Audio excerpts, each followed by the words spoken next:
Some friendships are built on basketball courts, forged in childhood dreams and sealed with unbreakable promises. At least that's what Barack Obama thought until the evening he saw his old friend digging through trash behind Joey's Pizza. David Thompson had once been the better player between them, the one who taught Barack his signature moves, the friend who believed in him before anyone else did. Now he was homeless, broken, and carrying a secret that would shake Barack's world to its core. What starts as a simple act of kindness, helping an old friend, quickly spirals into a journey that will force Barack to question everything he knows about loyalty, redemption, and the true meaning of justice. Because David isn't just running from poverty or bad luck, he's running from a truth so devastating that it threatens to destroy not only their friendship but also Barack's cherished memories of his own family. Sometimes the hardest choices come down to this: what matters more, the justice we seek or the mercy we show? And can a single act of forgiveness change not just one life but countless others? Barack Obama's hands tightened on the steering wheel as he turned down Cedar Street. The familiar scenes of his old neighborhood in Chicago brought a smile to his face. Even after all these years of fame and politics, this place still felt like home. He drove slowly past the corner store where he used to buy penny candy, now replaced by a shiny new convenience mart. The basketball court where he'd spent countless hours practicing lay ahead, its rusty hoops a testament to time gone by. Kids still played there, their shouts and laughter carrying through his open car window. Just like old times, Barack muttered, easing his luxury car down the narrow street. He was supposed to be heading to a meeting, but something had pulled him here today. Maybe it was nostalgia, or maybe it was something else. The sun was setting, painting the sky in shades of orange and purple. Barack was about to turn around when movement behind Joey's Pizza caught his eye.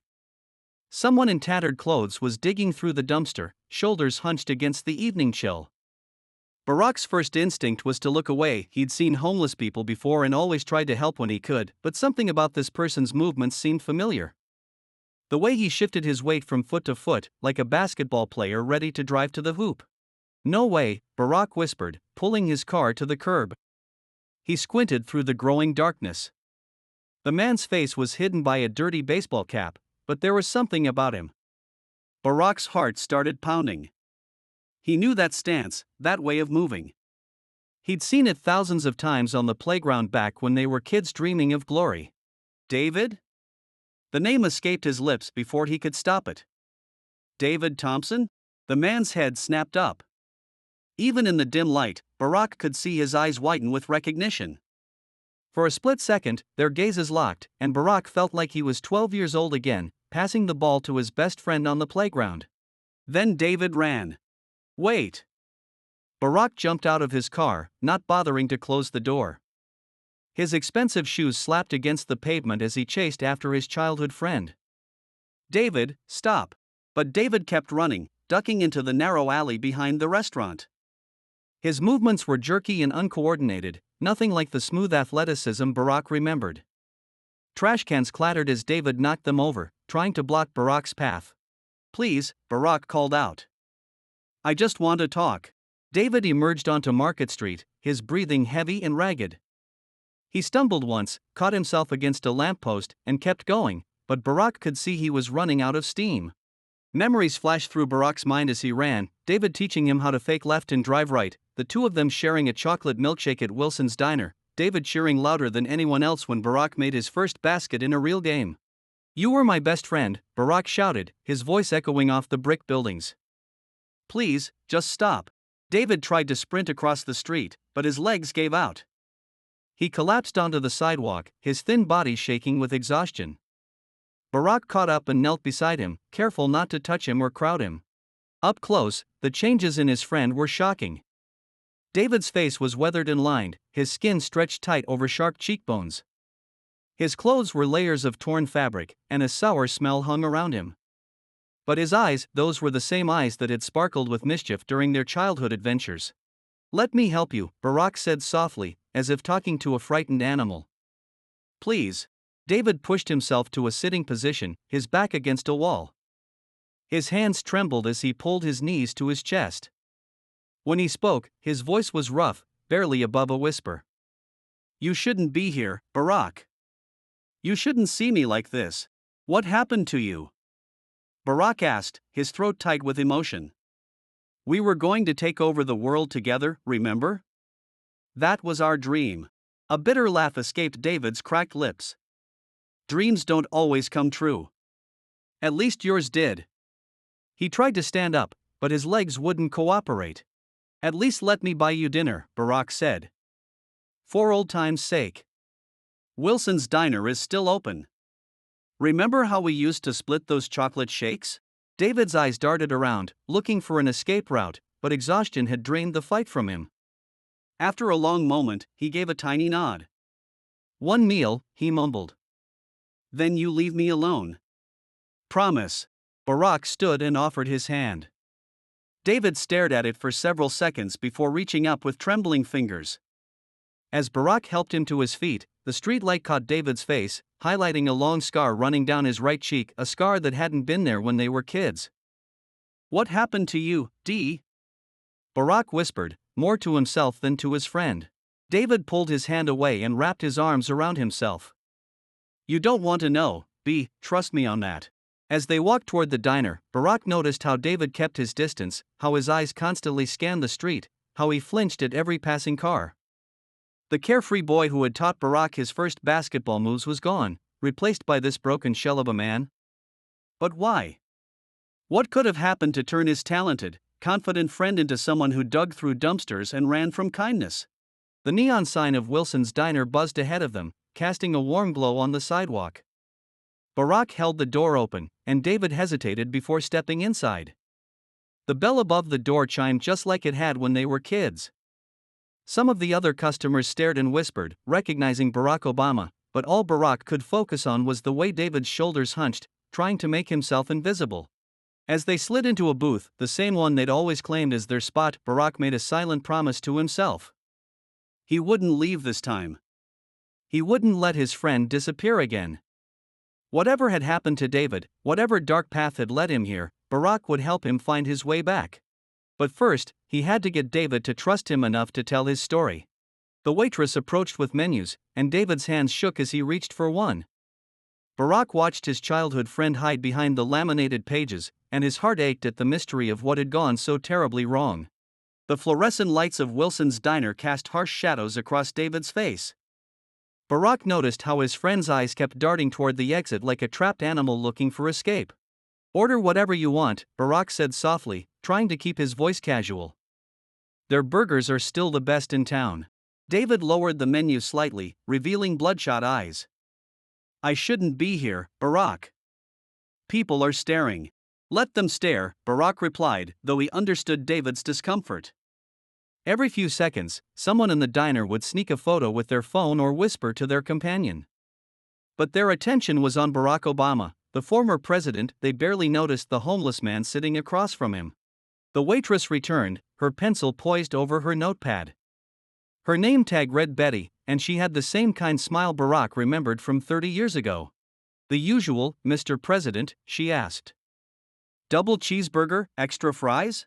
Barack nodded, then looked at David expectantly. His friend's voice was barely audible as he ordered a bowl of soup and water.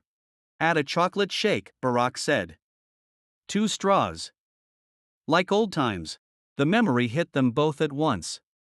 Suddenly Barack wasn't seeing the worn-down man across from him but rather a 12-year-old boy with bright eyes and a quick smile. They'd sit in this very booth after basketball practice, sharing a shake and planning their future. Remember that move you taught me? Barack asked, trying to draw David out. The fake pass that always fooled Coach Williams? A ghost of a smile crossed David's face. The Thompson special. You were the only one who could pull it off right. That's because I had the best teacher, Barack leaned forward. You were better than me back then, D. Everyone knew it. David's smile vanished. Ancient history, he muttered, fidgeting with his paper napkin. Look where we both ended up. What happened after you moved away? One day you were there, the next. Life happened, David's voice hardened. Not everyone gets their dreams, B. Some of us just fall. The waitress returned with their drinks, placing the chocolate shake between them. 2 red and white striped straws stuck out of the whipped cream, just like when they were kids. David stared at it for a long moment before speaking again. Remember the pact we made? Right here in this booth? Barack nodded. How could he forget? They'd been 12 years old, flush with victory after winning their first Junior League championship together. We were going to be the greatest basketball duo in history, Barack said. Obama and Thompson. Unstoppable together. David's laugh was hollow. I still have the paper we wrote it on, you know. Kept it all these years. He reached into his tattered coat and pulled out a worn leather wallet. From inside, he extracted a yellowed piece of notebook paper, carefully folded. Barack's throat tightened as David smoothed out the paper on the table. Their childish handwriting was still visible. We, Barack Obama and David Thompson, hereby swear to become superstars together. Best friends forever. Nothing can stop us. They'd signed it in blue ballpoint pen and had Betty witness it. The paper was fragile now, held together by careful folds and hope. You kept this all this time? Barack asked, his voice rough with emotion. David quickly folded the paper and tucked it away. Some promises you can't forget, even when you break them. Their food arrived, steam rising from David's soup. He picked up his spoon with trembling hands and began to eat slowly, carefully, like someone who hadn't had a proper meal in days. My parents died, the words came suddenly, making Barack look up sharply. Car crash. I was 19. David, I'm so sorry. I never knew. How could you? I disappeared. Had to. David stirred his soup listlessly. There's more, but I can't, not yet. Barack watched as his friend took another careful spoonful of soup. The movement exposed the track marks on his arm, silently telling part of the story David wouldn't share. You can stay with me tonight, Barack offered. I have a house nearby. Clean bed, hot shower. No, David's response was quick, almost panicked. One meal. That was the deal. At least let me get you a hotel room. It's supposed to rain tonight. David was quiet for a long time, staring into his soup as if it held answers. Finally, he spoke so softly Barack had to lean forward to hear. One night, just one, then you go back to your life, and I go back to mine. Barack wanted to argue, to insist on doing more, but he recognized the stubborn set of David's jaw. It was the same expression he'd worn when teaching Barack that fake pass, trying it over and over until they got it perfect. Okay, Barack agreed. One night, they finished their meal in silence. The chocolate shake sat between them untouched, both straws dripping condensation onto the table. Some memories, Barack realized, were better left in the past. As they stood to leave, David swayed slightly. Barack reached out to steady him, but David flinched away from his touch. I don't need help, he said sharply, then softened his tone. I've made it this far on my own. Outside, the night had grown colder. Barack's driver had arrived with his car, but David insisted on walking to the hotel. They moved slowly through the darkened streets, past the basketball court where their dreams had once seemed so possible. You were wrong earlier, David said suddenly, stopping under a street light, about me being better than you back then. No, I wasn't. Everyone knew you had more natural talent. David shook his head. You had something I never did, Barack, something more important than talent. He started walking again before Barack could ask what he meant. At the hotel, Barack got David a room and handed him the key card. Their fingers brushed during the exchange, and Barack felt the rough calluses that had replaced the familiar basketball calluses of their youth. Thank you, David mumbled, already turning away. For the food and this. I'll come by in the morning, Barack said. We can talk more. David didn't respond. He shuffled toward the elevator, shoulders hunched, carrying the weight of untold stories. As the doors closed behind him, Barack caught one last glimpse of his friend's face and saw something that made his heart sink. David's eyes held the look of someone planning to disappear again. Barack paced the hotel lobby for nearly an hour, unable to shake the feeling that David would vanish if he left. The front desk clerk kept sneaking glances at him, probably wondering why Barack Obama was wearing a path in their carpet at midnight. Finally, he couldn't take it anymore. He approached the desk, putting on his most charming smile. I need another key to room 412, he said. My friend, he might need help during the night. The clerk hesitated, but it's hard to say no to a former president. Minutes later, Barack was riding the elevator to the 4th floor, the spare key card heavy in his pocket. The hallway was silent except for the soft hum of the ice machine. Barack paused outside David's door, listening. No sound came from inside. His heart racing, he knocked softly. "David? It's Barack." Nothing. He was about to use the key card when he heard movement inside. The door opened a crack, and David's eye peered out. "You're still here.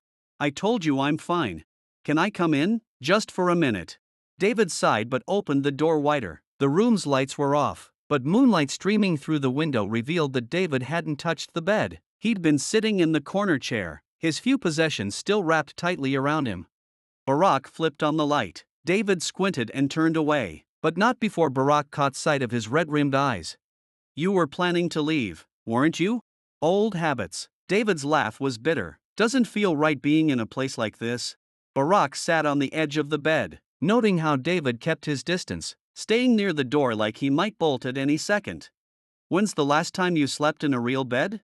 David shrugged. "What month is it?" The casual way he said it made Barack's chest ache. He watched as David's hands fidgeted with the zipper of his worn jacket, a nervous gesture that reminded him of their childhood. David used to do the same thing before big games. "Take a shower," Barack said softly. "Get some rest. Nobody's going to hurt you here."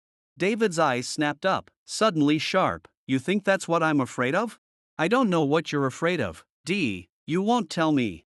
Silence stretched between them. David's gaze drifted to the bathroom door, then back to the exit, like he was weighing his options. "The shower does sound nice," he admitted finally.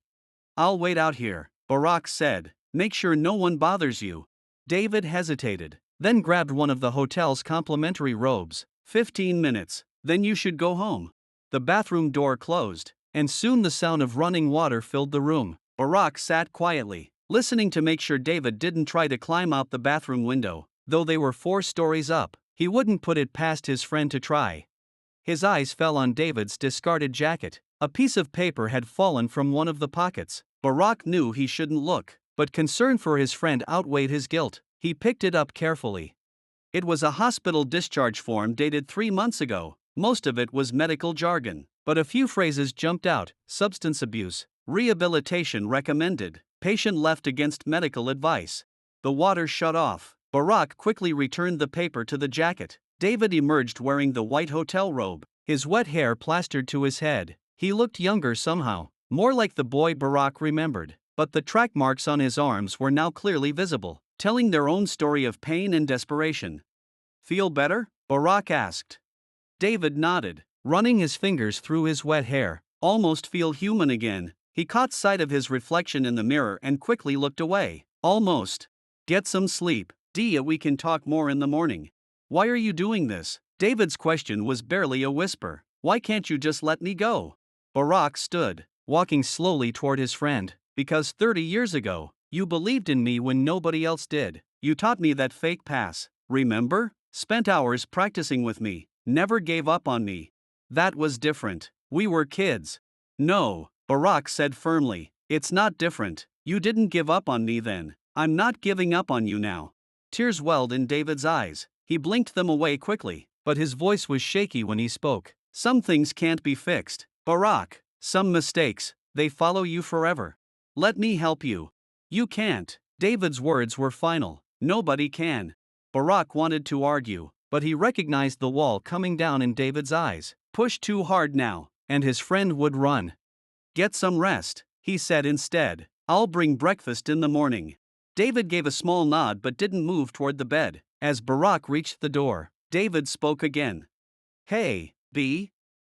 That fake pass, you made it better than I ever did. Added your own style to it. That's why you made it to the top. You always took what life gave you and made it better." The words felt heavy with meaning Barack couldn't quite grasp. Before he could respond, David turned away, effectively ending the conversation. In the hallway, Barack leaned against the wall, listening. He heard the soft click of the room's lock, followed by silence. Part of him wanted to stay all night, to make sure David didn't disappear again, but trust had to start somewhere. He walked to the elevator, his mind racing. The hospital form, the track marks, David's cryptic words, pieces of a puzzle he couldn't quite solve. Whatever demons had driven his friend to this point, they weren't going to be exorcised in one night. As the elevator doors closed, Barack made a decision. First thing tomorrow, he would cancel all his meetings. David Thompson had once given up countless hours to help a young Barack Obama chase his dreams. Now it was time to return the favor. But when morning came, Barack's greatest fear would prove true. The hotel room would be empty, the bed untouched, and David Thompson would once again vanish into the shadows of the city. The only trace left behind would be that worn piece of paper with their childhood pact, placed carefully on the pillow, a reminder of promises broken and dreams unfulfilled.